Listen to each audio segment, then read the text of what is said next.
Hej og velkommen til Sitetext Guided Tour igennem vores CMS-system.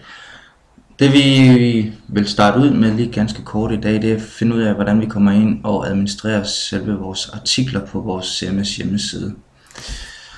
Ved administrationspanelet her starter vi med at logge ind. Hvis man ikke har sit brugernavn og adgangskode, så kan man kontakte os, og får man et nyt, hvis man har smidt det væk. Det man gør her, det er, at vi har nogle genveje ud til sider, artikler, menuer og så videre, og vi har også direkte adgang til at kunne tilføje en ny side ved at klikke op i venstre hjørne her.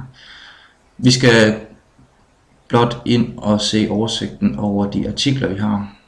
Det man kan gøre, det er at klikke direkte på artikler. Hvis man vil oprette en ny en her, så gør man det der eventuelt. Eller man kan klikke under CMS administration og vælge artikler her. Her er en oversigt over samtlige artikler, som man har gemt i sit CMS-system her. Vi har i alt 18, og det er så de tekster, som vores gæster kan se ind på vores hjemmeside. Hvis der jeg gerne vil have vist dem alle sammen, nu har vi kun 18 hernede, står der, så jeg vælger, at jeg vil vise 25 af gangen, frem for de 10, som vi viser som standard. Vi har vores titler, vi har hvilken side de tilhører, hvem der kan se artiklen, hvornår det er oprettet, og vores sprog, om de er udgivet eller ej, hvem der er skribenten, og hvor mange hits den har fået i øjeblikket. Man kan vælge at klikke opdatere her, eller slette artiklen helt her. Man kan også klikke herovre på selve titlen for at opdatere den. Det vi vil opdatere, det er vores 404 side.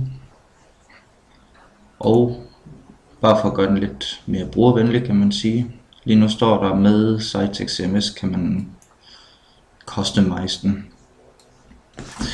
Vi vil i stedet for skrive, siden du søger findes ikke. Under vores indstillinger har vi, om den skal udgives eller ej, hvornår den skal udgives, om den skal stoppes med at udgives, og man klikker ganske enkelt bare på at vælge en dato. Det kunne være, at det var en nyhed, man havde ude, eller et tilbud, der kun skulle være midlertidigt. Herefter så har vi vores RSS, vi kan vælge, om den her fil, den skal give mulighed for, at vores brugere kan abonnere på den via RSS. Det er der ingen grund til i det her tilfælde. Skribenten, det er som mig. Det skriver jeg lige i stedet for. Og position, det betyder simpelthen, at hvis man har flere artikler på samme side, jamen, så vil den her med et tal blive vist øverst. Hvis vi har noget Facebook, vi skal koble på, så kan vi skrive en API her.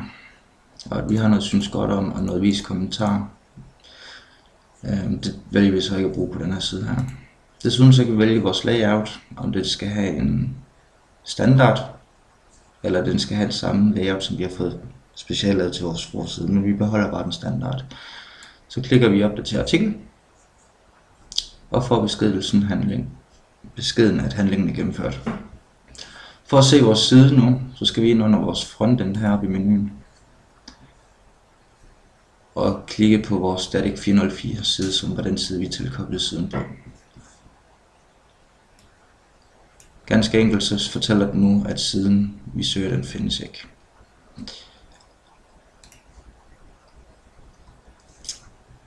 Det var det. Tak fordi I kiggede med.